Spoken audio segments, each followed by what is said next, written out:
Another area I wanted to talk about is ISR, so intelligence, surveillance, reconnaissance, and the targeting process, because I think there's been just a lot of misunderstanding about how that actually works and what we're seeing unfold in the battlefield. So if I can ask our team to queue up a video.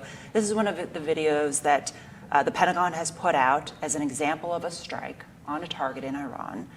And as that's playing, I want to queue up for Karen the Secretary Hegseth, Joint Chiefs of Staff General Kane has talked about the U.S. has struck over 6,000 targets in the first 2 weeks of the campaign, including more than 2,000 in the first 4 days. So can you just walk us through that process from intelligence collection to striking a target? And as the former CENTCOM J2, what would your role have been in building and executing that targeting pipeline? Sure. So those are great points, Carrie.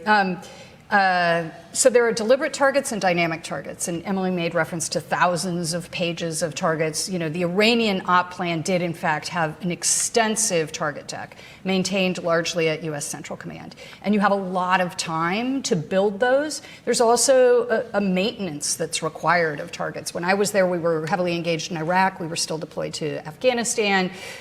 We occasionally did strikes in Yemen, and so Iran wasn't always at the top of the list, but there was a team that was dedicated to kind of maintaining the Iranian target deck. They don't come out of nowhere. I'll probably draw on a couple other examples in a moment. So there are deliberate targets and then dynamic targets. The deliberate targets are pre-planned. They go into the air tasking order up to 96 hours in advance.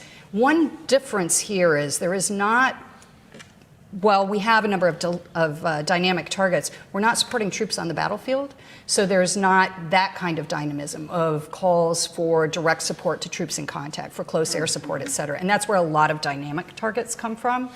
When an op plan is first kicked off, it's those thousands of targets that you're going through initially that have been prioritized so that you are going to, for instance, go after air defense so that you can have freedom of movement over Iran, so that you're going to go after command and control nodes or perhaps leadership.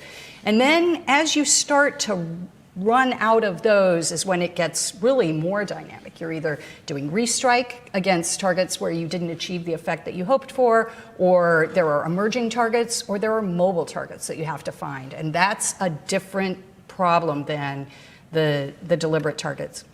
I just like to talk briefly about what goes into building the deliberate targets. So, you know, we abide by the law of armed conflict. We ensure we differentiate between military and civilian targets, military and civilian use. If something's dual use, it may be a valid target, but we don't go against strictly civilian targets. There has to be precaution and proportionality, that we are always striving for minimal collateral damage to minimize human suffering, and that there is necessity. You're not going after something just because it is required to further a specific war aim. So these are things that go into consideration for every target.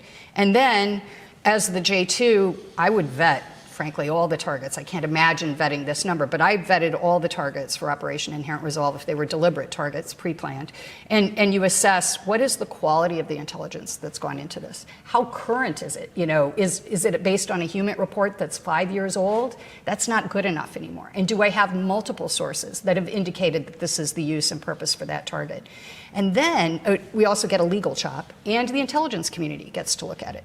Sometimes there may be an intel gain loss issue. You know, perhaps you'd like to blow up a building, but there's a very sensitive computer system in there that NSA is deriving a lot of intelligence off of. Or maybe it's a special CIA asset, and they ask you to push it down the pipe for 3 or 4 days so they can extract their source before it's destroyed. So the intel community gets a vote.